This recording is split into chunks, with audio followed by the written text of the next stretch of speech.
കൊല്ലം കുണ്ടറയിൽ police കസ്റ്റഡിയിലെടുത്ത വിട്ടയച്ച യുവാവ് ചികിത്സയിലിരിക്കെ മരിച്ച സംഭവം വിവാദമാകുന്നു. പോലീസ് മർദ്ദനമാണ് മരണകാരണമെന്ന കുടുംബം ആരോപിക്കുന്നു. കുണ്ടറ പോലീസ് സ്റ്റേഷനിലെ ഉദ്യോഗസ്ഥർക്കെതിരെ നടപടി ആവശ്യപ്പെട്ട് കുടുംബം രംഗത്തെത്തി.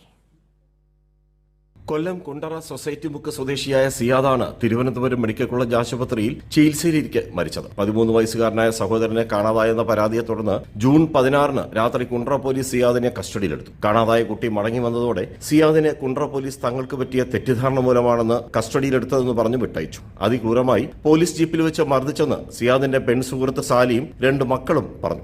പൊട്ടലുണ്ട്, ഈ ഭാഗത്തായിട്ട് സ്റ്റിക്കറൊക്കെ ഒട്ടിച്ച് വിട്ടത്, എന്തോ മരുന്നിന്റെ സ്റ്റിക്കറാണ്. പെൻസിലോട്ട് ആവൂന്ന് പറഞ്ഞ് ശരീരം ബോഡി അനക്കല്ലൂ എന്നെല്ലാം പറഞ്ഞാൽ വിട്ടത്.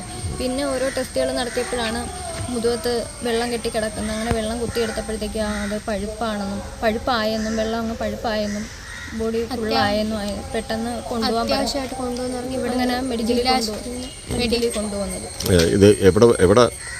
കുനിച്ചീർത്തി ഇടിച്ചെന്നാ പറഞ്ഞത്, ഇങ്ങനെ ഇടിച്ചെന്നാ പറഞ്ഞത്. ഇരുന്നപ്പോ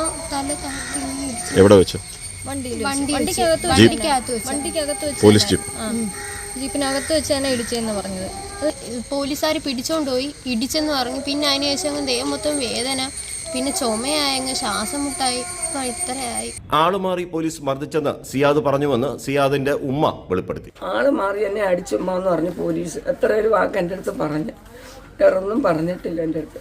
പക്ഷെ മനസ്സാക്കാതെ കിട്ടി, നമ്മളടുത്ത് പറഞ്ഞിട്ടില്ല. എൻ്റെ അടുത്ത് അറിഞ്ഞെങ്കിൽ അങ്ങനെ ചെയ്യത്തില്ലല്ലോ, അവനെ വിട്ടേക്കും, അങ്ങനെ നമ്മൾ പോകത്തില്ല ചോദിക്കും. സിയാദിന്റെ വാരിയലിന് ഗുരുതരമായി പരിക്കേറ്റിട്ടുള്ളതായി ചികിത്സിച്ച ഡോക്ടർമാരും അറിയിച്ചതായി പെൺ സുഹൃത്ത് പറയുന്നു. സിയാദിനെ വിട്ടുകിട്ടാനായി പെൺ സുഹൃത്തും മക്കളും ജൂൺ 17 പുലർച്ചെ വരെ പോലീസ് സ്റ്റേഷൻ കാത്തുനിന്നു. കുണ്ട്ര സ്റ്റേഷനിലെ SI അതുലിനും കോൺസ്റ്റബിൾ ശ്രീജിത്തിനുമെതിരെയാണ് കുടുംബത്തിന്റെ ഗുരുതര ആരോപണം. സംഭവത്തിൽ സമഗ്ര അന്വേഷണം നടത്തി ബന്ധപ്പെട്ട ഉദ്യോഗസ്ഥർക്കെതിരെ നടപടി സ്വീകരിക്കണമെന്നാണ് കുടുംബത്തിന്റെ ആവശ്യം. അതേസമയം സിയാദിനെ മർദ്ദിച്ചിട്ടില്ലെന്ന് കുണ്ട്ര പോലീസ് പറഞ്ഞു. രാജ്കുമാർ, കൈരളി ന്യൂസ്, കൊല്ലം.